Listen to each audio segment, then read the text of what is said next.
Good morning. I hope your week's been okay and that this weekend you'll be able to have some rest and some time to be refreshed. On Sunday, we've got our next service video. Thank you to everybody who's contributed for that. And also during the virtual coffee time, we'll have communion together. You can see in the background here a painting.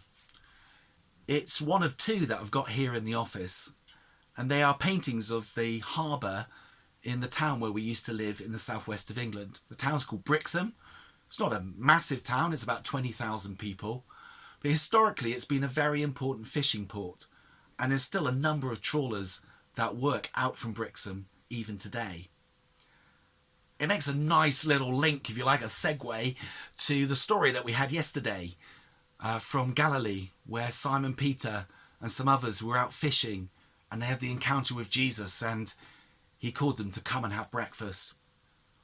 What I'm going to read to us now picks up straight after that. This is John 21, beginning at verse 15. When they'd finished eating, Jesus said to Simon Peter, "Simon, son of John, do you truly love me more than these?" "Yes, Lord," he said, "you know that I love you." Jesus said, "Feed my lambs." Again Jesus said, "Simon, son of John, do you truly love me?" He answered, "Yes, Lord, you know that I love you." Jesus said, "Take care of my sheep." The third time he said to him, "Simon, son of John, do you love me?"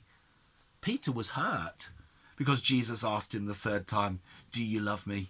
He said, "Lord, you know all things. You know that I love you."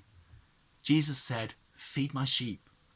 I tell you the truth, when you were younger, you dressed yourself and went where you wanted. But when you are old, you will stretch out your hands and someone else will dress you and lead you where you do not want to go." Jesus said this to indicate the kind of death by which Peter would glorify God. Then he said to him, "Follow me." Simon Peter had made a pretty bold statement in front of the other disciples that even if everyone else was to fall away, he wouldn't. And then, of course, Jesus is arrested. And we know the gospel accounts about Peter denying Jesus very publicly 3 times that night. And then the remorse and the sorrow that Peter felt when the cock crowed. Jesus now goes about restoring Simon Peter. He helps him to face up to what happened. He also gives him fresh purpose. Feed my lambs, feed my sheep, take care of my sheep. But at one moment here in verse 17, we see it was painful for Peter. Peter was hurt because Jesus asked him the third time, "Do you love me?" Yet Jesus was seeking to restore Peter. One of the things that strikes me reading the book of Acts is that though Peter, I don't think, ever forgot even the moments where he let Christ down, it didn't hold him anymore. He was restored. He was healed. He knew wholeness. And perhaps for us today, it's good for us to reread these words. Maybe we're in a place where perhaps there's something that's been holding us for years. We've not dared to tell anyone about it. Maybe in a way it impacts the way that we view how we think God sees us. Maybe we're in a place right now where we're being led through a process of healing, maybe receiving forgiveness, of being restored. And a bit like Peter, it feels painful. But can we trust in that kind of situation? Sometimes, like we've got a cut on our skin or whatever, and maybe we need to put on antiseptic. And the antiseptic can be stinging, it'll be like, oh, as it goes on. But though it's painful, it's not being harmful. It's actually doing us good.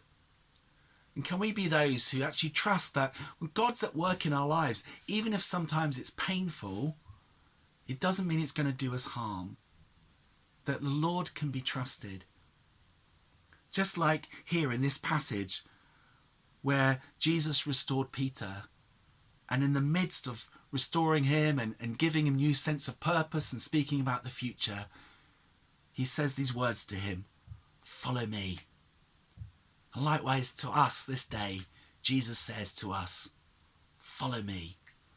And even if it feels like a challenge at the moment, Even if there are some painful things that we are working through, by God's grace, he's helping us to work through.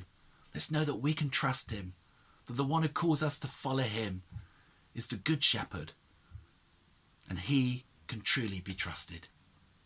Thanks for watching.